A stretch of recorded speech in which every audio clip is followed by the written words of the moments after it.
हाँ जी बेटा, तो आज हम लोग स्टार्ट करेंगे अपनी इंडियन इकोनॉमी का फर्स्ट चैप्टर, जिसका नाम क्या होगा? Indian economy on the eve of independence. Basically जो आप लोगों का ये चैप्टर है ना, इसके अंदर अपने को ना इंडिया की कूट कूट के बुराइयां करनी है। क्या करनी है? कूट कूट के दुनिया जहान की बुराइयां। समझ में आई बात है?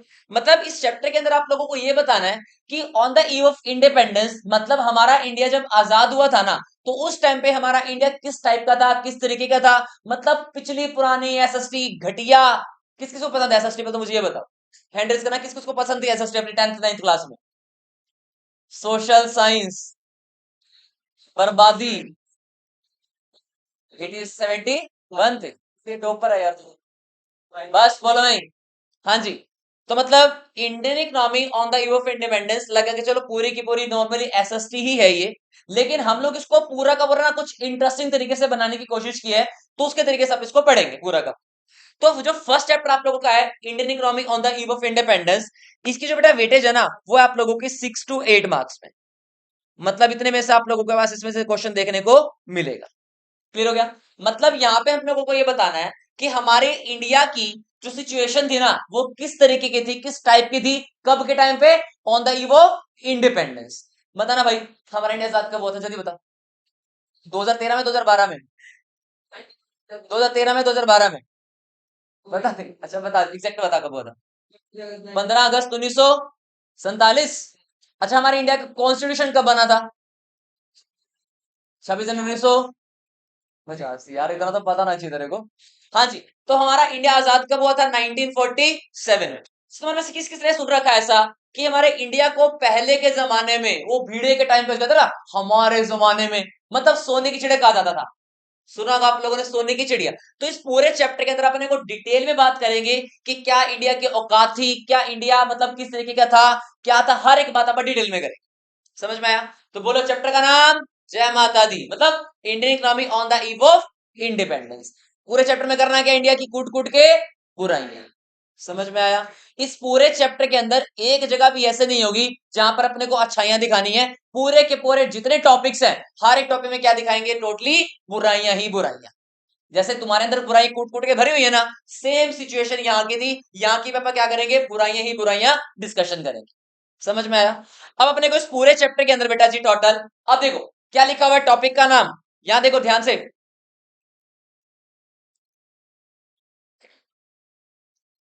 लो जी, अपने जो ये पहले 3 चैप्टर्स है ना, ये 3 चैप्टर के नाम मैंने आप लोगों के सामने यहां पर लिख दी। टॉपिक का नाम देखो, ये आप लोगों की पूरी यूनिट है, यूनिट नंबर 1। और इस पूरी यूनिट का नाम क्या है? Development experience 1947 to 1990 and economic reforms since 1991। तो अपने पूरे के पूरे इन 3 चैप्टर्स के अंदर अपने को 3 चैप्टर की बात करनी है। पहले चैप्टर का नाम क्या है? Indian economy on the eve of independence. Second बेटा हम लोग पढ़ेंगे फिर common goals of 5 year plans. And third topic हम लोग पढ़ने वाले इन इकोनॉमिक रिफॉर्म सिंस 1991। तो ऐसे लगा के चलो, ये अपना है चैप्टर नंबर 1, ये अपना है चैप्टर नंबर 2, और ये बेटा अपना चैप्टर नंबर 3। तो इन 3 चैप्टर में पूरा का पूरा अपनी यूनिट डिवाइडेड है। समझ में आया? बढ़े आगे यहां से, चले आगे।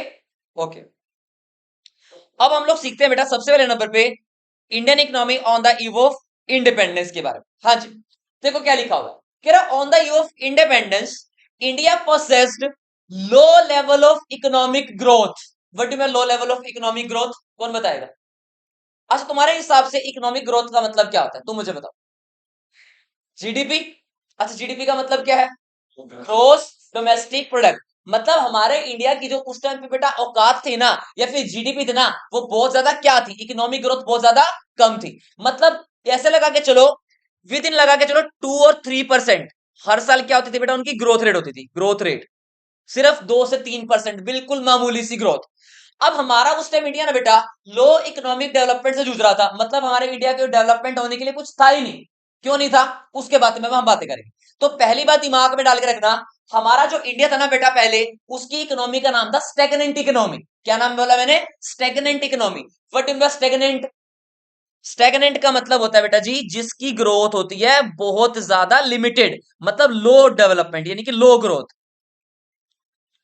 अब ये वर्ड नोट डाउन कर लो। स्टेगनेंट इकोनॉमी का मतलब होता है ऐसी इकोनॉमी जिसकी ग्रोथ बहुत। अच्छा, एक तुमने सुनी की कहानी कछुए वाली और खरगोश वाली? बचपन में। हाँ है ना। बस दोनों इकट्ठे रेस लगाते हैं, कछुआ और खरगोश। बता भाई कौन जीतता था उसके अंदर, कौन तेज भागता है, पहले मुझे बता, खरगोश या कछुआ? तेज कौन भागता था? तेज कौन भागता था? सार्थक। हाँ जी, तेज कौन भागता था? खरगोश।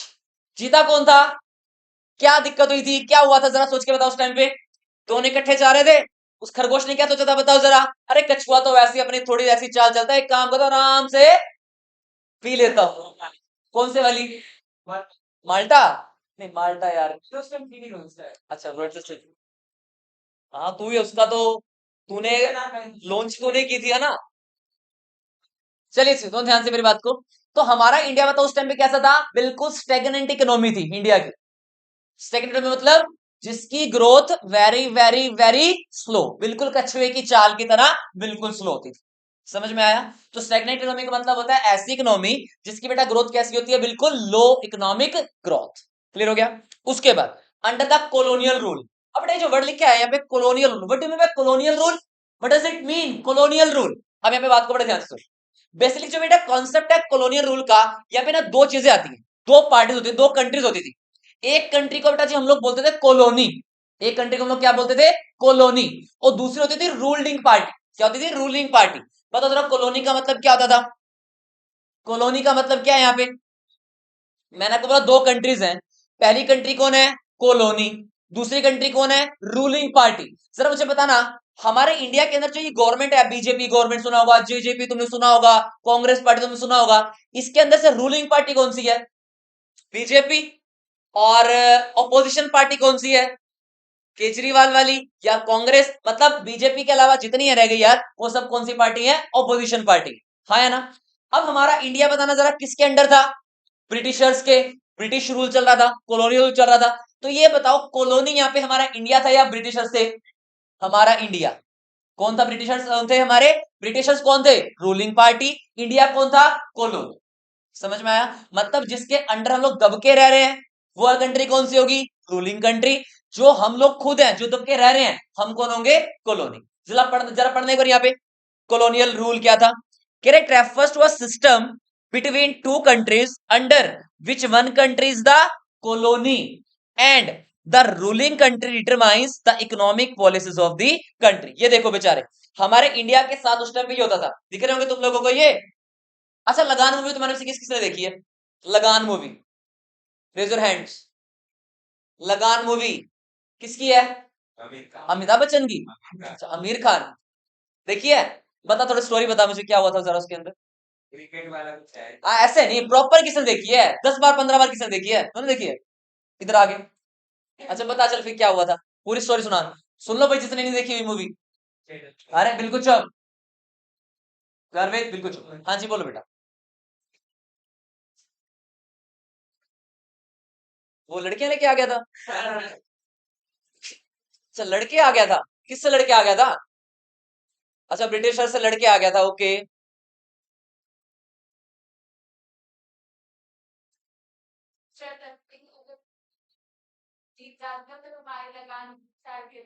अच्छा बेटे में लगान, टैक्स, ओके। ओके तो फिर ठीक है, ओके।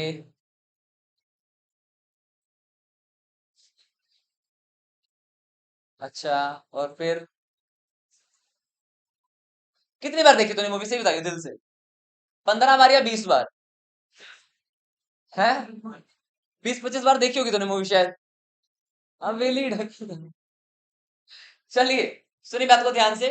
बेसिकली होता क्या था, हमारे इंडिया वालों के पास ना उस टाइम जमीनें नहीं होती थी।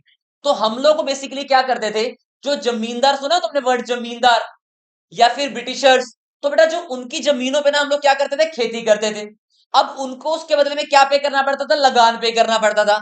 और हमारे इंडिया के ऊपर लगान इतना ज्यादा इतना ज्यादा इतना ज्यादा चढ़ गया था कि उसको उतारना बहुत ज्यादा डिफिकल्ट टास्क हो गया था। ठीक है जी। अब अंग्रेज कहते थे भैया अब तुम्हें हमारे नीचे दब के रहना पड़ेगा। जैसे देखो तुम लोगों को पिक्चर में नजर आ रहा होगा, पीछे थोड़ी बड़ी कर दो ध्यान से देख लो, दिख रहा है? क्या दिख रहा है तुम्हें, क्या नजर आ रहा है? ये जो ब्रिटिशर्स हैं ये पीट रहे हैं हमारे इंडियंस को, मार रहे हैं, पीट रहे हैं, इतने बुरे हालात करके तो उस टाइम हमारे इंडिया के। यस और नो? नजर आ रहा है पिक्चर के अंदर सब कुछ? हाँ या ना? उसके बाद इन्होंने हमारे से एक शर्त रखी थी। वो कहता है भैया ठीक है क्रिकेट का मैच खेलेंगे, अगर आप लोग जीत गए, अगर उस क्रिकेट के अंदर आप लोग जीत गए, तो हम आप लोगों का जो पूरा पूरा लगान है ना, जो पूरा टैक्स हमने आप लोगों पर लगा रखा है, वो सारा का सारा टैक्स आप लोगों का माफ कर देंगे। बात समझ में आई? तो ये बताओ मुझे कॉलोनियल रूल का मतलब क्या है? ये एक सिस्टम था जिसके अंदर कितनी कंट्रीज इन्वॉल्व होती थी बेटा? तो पहली कंट्री कौन थी? कॉलोनी। दूसरी कंट्री कौन थी? रूलिंग पार्टी, जो क्या करती थी? रूल्स बनाती थी, पॉलिसीज बनाती थी। अब बताओ जरा, हमारी कंट्री कौन सी थी, कॉलोनी या रूलिंग पार्टी? जल्दी बोलो। कॉलोनी। बताओ रूलिंग कंट्री कौन सी थी? ब्रिटिशर्स। पता ना ब्रिटिशर्स क्या करते थे? ब्रिटिशर्स क्या करते थे? इकोनॉमिक पॉलिसीज बनाते थे हमारे लिए। समझ में आ गया? तो क्या है बेटा? It refers a system between two countries under which one country is colony and second country is ruling country, जो क्या बनाती थी बेटा? इकोनॉमिक पॉलिसीज हमारे लिए बनाती थी। कॉलोनियल रूल समझ में आ गया? उसके बाद हम लोग आगे बढ़ते हैं इससे। अब बेटा जो ये कॉलोनियल रूल चला था ना, अब ये एक इंपॉर्टेंट वर्ड है, बहुत ज्यादा इंपॉर्टेंट है। ये जो कॉलोनियल रूल चला था, एक नंबर में एग्जाम में क्वेश्चन था, बताओ कि कॉलोनियल रूल का जो पीरियड है, टाइम पीरियड है, वो कितने टाइम तक था? तो सबसे इंपॉर्टेंट आंसर आप लोगों का, कितने साल चला ये? 200 साल। और 2 साल से कब तक का? 1757 से लेकर के 1947 तक। बताओ कब से कब तक चला ये? 1757 से लेकर के 1947। एक नंबर का बहुत ज्यादा इंपॉर्टेंट क्वेश्चन बनता है यहां से आप लोगों का, 1 मार्कर क्वेश्चन। क्लियर हो गया? तो बताओ कॉलोनी जो थी बेटा, हमारा कॉलोनी रूल कितने टाइम तक चला? 200 इयर्स। अच्छा कब से कब तक का चला? 1757 से लेकर के 1947 तक। और 1947 तो हमारा इंडिया क्या हो गया था भैया? आजाद हो। समझ में आई बात यहां तक की? आगे बढ़ते हैं। हाँ जी बेटा, अब हम लोग सीखेंगे कि हमारे Indian economy on the eve of independence में क्या क्या अपने को देखना है। लो जी,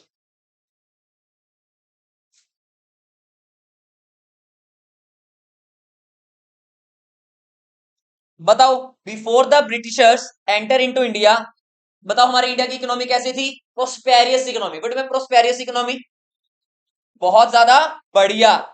अब प्रोस्पेरियस का बेटा मतलब क्या है? Independent. What may independent? What may independent? आत्मनिर्भर भारत। जैसे अब हमारे मोदी जी का जो मेन मोटिव है, जो स्लोगन है, वो क्या है? आत्मनिर्भर भारत। तो हमारे इंडिया के बेटा जो पहले इकोनॉमी थी ना, वो प्रोस्पेरियस इकोनॉमी थी। तो प्रोस्पेरियस से हम लोग क्या समझेंगे यहाँ पे? हमारा इंडिया क्या था? इंडिपेंडेंट। हमारा इंडिया कैसा था? Self reliant. बट मैं सेल्फ रिलायंट, बोलती बोलो सेल्फ रिलायंट का मतलब क्या है? मतलब सारी चीजें खुद पे डिपेंडेंट थी, मतलब हम लोग बाहर से कुछ भी इंपोर्ट वगैरह नहीं करते थे, सब कुछ हमारे हाथ में था। उसके बाद और कौन सी इकोनॉमी थी बेटा? प्रोस्पेरियस इकोनॉमी, मतलब बहुत अच्छी इकोनॉमी मानी जाती थी हमारे इंडिया की इकोनॉमी। तो बताओ जरा, before the Britishers enter into India, India was prosperous economy, which means which means self reliant, independent and prosperous economy. मैंने आप लोगों को कुछ वर्ड्स चीजें बोली थी लिखने के लिए, जो कि नहीं हो पा रहा। मैंने बोला ना लिखो। और तो देखो सोना बेचारा उड़ा रहा है, तो हमारे इंडिया को पहले क्या जाता था? सोने की चिड़िया भी कहा जाता था उस टाइम। अच्छा एक वर्ड यहाँ पे आया है, हमारा जो इंडिया था ना बेटा, उस टाइम पे वो एग्रेरियन इकोनॉमी माना जाता है। वर्ड में एग्रेरियन इकोनॉमी, एग्रेरियन का बेटा जी मतलब होता है एग्रीकल्चर लिंक्ड। एग्रेरियन का मतलब यहाँ पे क्या है? एग्रीकल्चर से जो लिंक्ड रहता है आप लोगों का।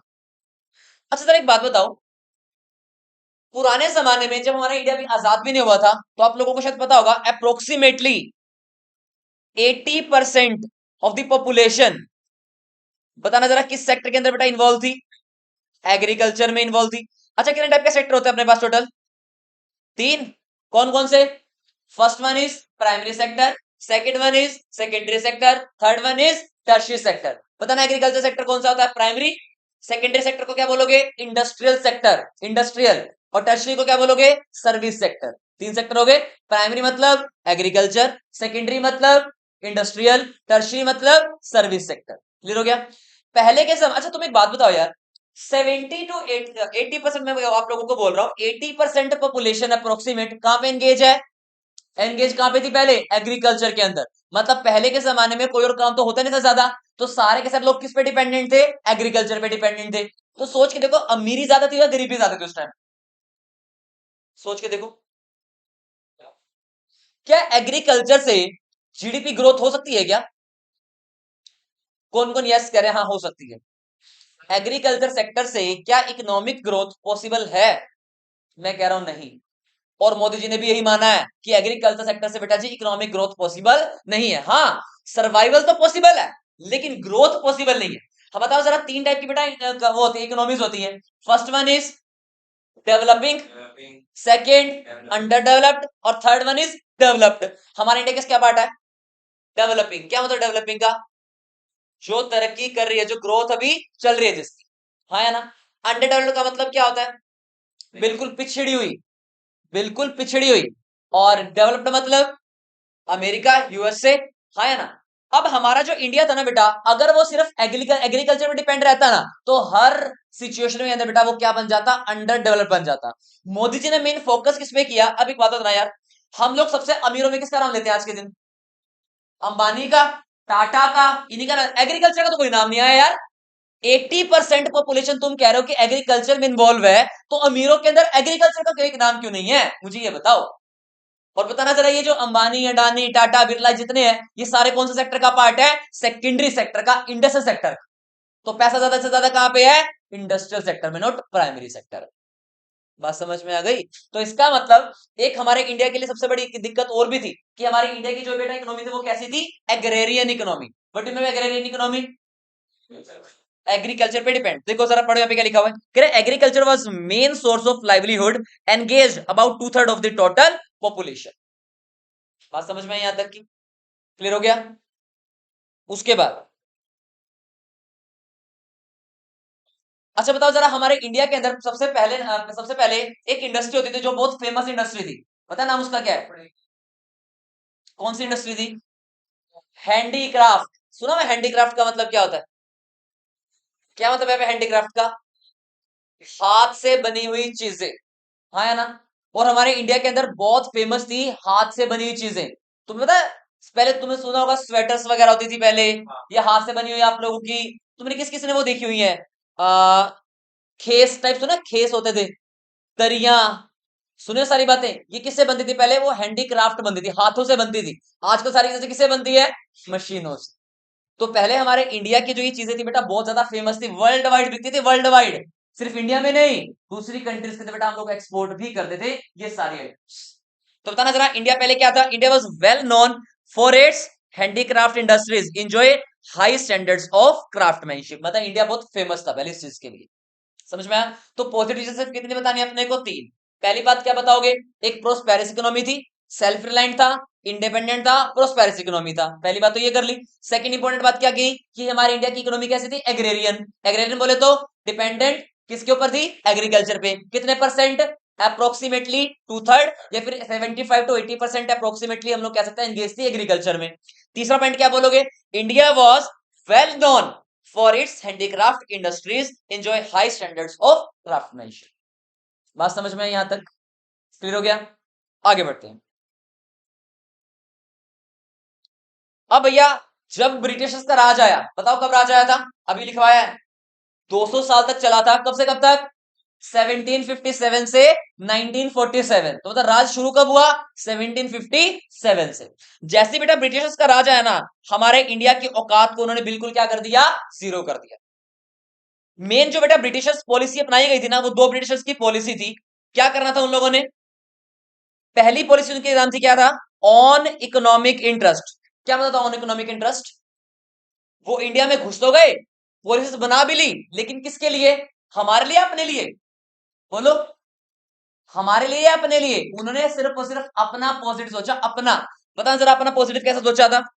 कह रहे थे protect and promotion of economic interest of Britain. सुना होगा ब्रिटेन, पता है या नहीं पता ब्रिटेन के बारे में? हाँ जी। तो उन्होंने बेसिकली किसको प्रोटेक्ट किया बेटा जी? ब्रिटेन को प्रोटेक्ट किया। और किसको प्रमोट करने की कोशिश की? इकोनॉमिक, किसके प्रमोशन करी? ब्रिटेन की प्रमोशन। तो दो पॉलिसीज हमारे ब्रिटिशर्स ने बनाई थी। पहली पॉलिसी का नाम क्या था? On economic interest policy. और दूसरे का नाम क्या था बेटा? Feeder economic policy. अब यहाँ पे एक इंपॉर्टेंट क्वेश्चन बनता है, फीडर इकोनॉमिक पॉलिसी क्या मतलब है? फीडर इकोनॉमी, कोई बात नहीं, पांच मिनट पूछो। हाँ जी, फीडर इकोनॉमी का मतलब क्या होता है? फीडर इकोनॉमी बेटा, फीडर इकोनॉमी का मतलब क्या होता है बेसिकली? एक बात तुम्हें इंपॉर्टेंट बताता हूँ। बिफोर ब्रिटिशर्स, ये बात लिख लेना, बिफोर इंडिपेंडेंस, बिफोर इंडिपेंडेंस हमारा जो इंडिया था ना, वो एक्सपोर्टर तो था, exporter of finished goods, exporter of finished goods और इंपोर्टर ऑफ रॉ मटेरियल। लेकिन आफ्टर ब्रिटिशर्स, या फिर आफ्टर ब्रिटिशर्स, या ऐसे लगा के चलो under Britishers rule, under British rule,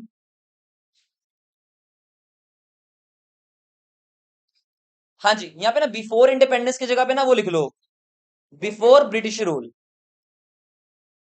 मतलब ब्रिटिश रूल से पहले। तो उन्होंने क्या करते बेटा, हमारे इंडिया को सप्लायर बना दिया था भाई। सप्लायर किसका? रॉ मटेरियल का। और इंपोर्टर किसका बना दिया था? फिनिश्ड गुड्स का। ये ध्यान रखना। समझ में आई बात यहां तक की? दो वर्ड्स याद रखने हैं वाले। बिफोर ब्रिटिश रूल क्या था हमारा इंडिया, जल्दी बताओ? Exporter of, exporter of finished goods, importer of raw material. But बाद में उन्होंने क्या कर दिया, एग्रेरियन इकोनॉमी के अंदर, सॉरी ब्रिटिश पॉलिसी के अंदर, वो क्या बनाना चाहते थे हमारे इंडिया को? Exporter of, exporter of raw material और इंपोर्टर ऑफ फिनिश्ड। एक मेरी बात आप लोगों को याद रखना। बस आज ज्यादा नहीं पढ़ाता, 5 मिनट और पढ़ाने वाला हूं मैं। अब यहां पे देखो, हाँ जी, अब अपने को क्या करना है, एक ना फेसबुक पेज क्रिएट करना है। फेसबुक तो चलाते होगे सभी, कोई भी तुम्हारे में से कौन कौन फेसबुक चलाता है? हैंड रेज करना जरा। कोई भी चलाता है फेसबुक? एक, और कोई भी नहीं? चलो इंस्टा कौन कौन चलाता है, ये बता दो। कौन नहीं चलाता है, तो पूछना चाहिए। अच्छा, तुम्हारे में से इंस्टाग्राम के ऊपर किस किस ने वो जो हम लोग क्या क्या कहते हैं उसको यार, स्टेटस लगा लिया हम लोगों ने, उसके बाद वो स्टोरी नहीं यार, वो जो 6-7 वो बना बने आते हैं वहां पे, हाइलाइट्स, हाइलाइट्स आते होंगे, हाइलाइट्स वहां पे किस किस ने बना रखी है? एक, दो, तीन, और और कौन कौन सी बनी हुई है बता, कोई 5 नाम बता दे जल्दी। पहली फ्रेंडशिप, दूसरी फैमिली, तीसरा फूड, फिर ट्रेवल। ऐसे ही बनाते कि नहीं बनाते यार? सेम ऐसे ही बेटा अपने को इस पूरे चैप्टर के अंदर पता है क्या करना है? इंडिया का एक फेसबुक पेज बनाना है। क्या करना है अपने को पूरे चैप्टर के अंदर? इंडिया का एक फेसबुक पेज बनाना है। और फेसबुक पेज के ऊपर बेटा अपने को हाइलाइट्स दिखानी है। और हाइलाइट्स के अंदर total 6 points, important 6 points, sorry 5, 6 नहीं 5, वैसे 6 है, एक हट गया इसलिए मैं 5 बोल रहा हूं। सबसे पहली प्रोफाइल के अंदर आप लोगों को दिखाना क्या होगा? Demographic profile. The first one is demographic profile, ये होगा आप लोगों की पहला हाईलाइट। क्या होगी? पहली हाईलाइट। सेकंड आप लोग बेटा बोलोगे इसके अंदर ऑक्यूपेशनल स्ट्रक्चर। क्या नाम है? Occupational structure. Third highlight industrial sector. Fourth highlight agricultural sector. Fifth highlight foreign trade. जरा लिखो देखो फटाफट से कौन कौन से हैं। पहला जो बेटा प्रोफाइल बनेगी वो क्या बनेगी? Demographic profile. दूसरी हाईलाइट बनेगी आप लोगों की क्या? Occupational structure. तीसरी प्रोफाइल आप लोगों की बनेगी फॉरेन ट्रेड। चौथी प्रोफाइल आप लोगों की बनेगी इंडस्ट्रियल सेक्टर। पांचवी प्रोफाइल बनेगी आप लोगों की एग्रीकल्चरल सेक्टर। बात समझ में? हाँ, इंस्टा पे बनाओ, फेसबुक बनाओ, जहां मर्जी बनाओ। हाँ सही में बना के आनी है सभी, निकल सबके चेक करूंगा मैं। हाँ मेरे को टैग कर देना। चले बस। अब बेटा जी अपने को क्या करना होगा, हर एक के अंदर ना बस अपने को ये बताना है कि लाइक करेंगे इसको या डिसलाइक करेंगे।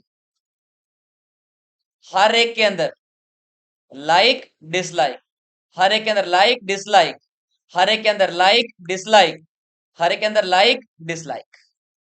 समझ में आई बातें? तो पूरे चैप्टर के अंदर बेसिकली अपने को 6 प्रोफाइल पे काम करना है। ये 6 प्रोफाइल अपने को, 5 प्रोफाइल अपने को पढ़नी है। बताओ, पहली profile demographic profile, second profile occupational structure, तीसरी प्रोफाइल इंडस्ट्रियल सेक्टर, चौथी प्रोफाइल फॉरेन ट्रेड, पांचवी प्रोफाइल एग्रीकल्चरल सेक्टर। तो ये इन 5 प्रोफाइल्स के ऊपर बेटा अपने को अपना पूरा का पूरा टास्क परफॉर्म करना। बात समझ में आई या नहीं आई ये बताओ। पक्का? यहां तक क्लियर हो गया? और हर एक प्रोफाइल के अंदर अपने को क्या चेकआउट करना है, लाइक दें या डिसलाइक दें, लाइक दें डिसलाइक दें। करते हो लाइक डिसलाइक? डिसलाइक कभी आता है क्या? नहीं आता, आना चाहिए यार। चलो कमेंट पास कर लेंगे, अभी काम खत्म नहीं है हमारा।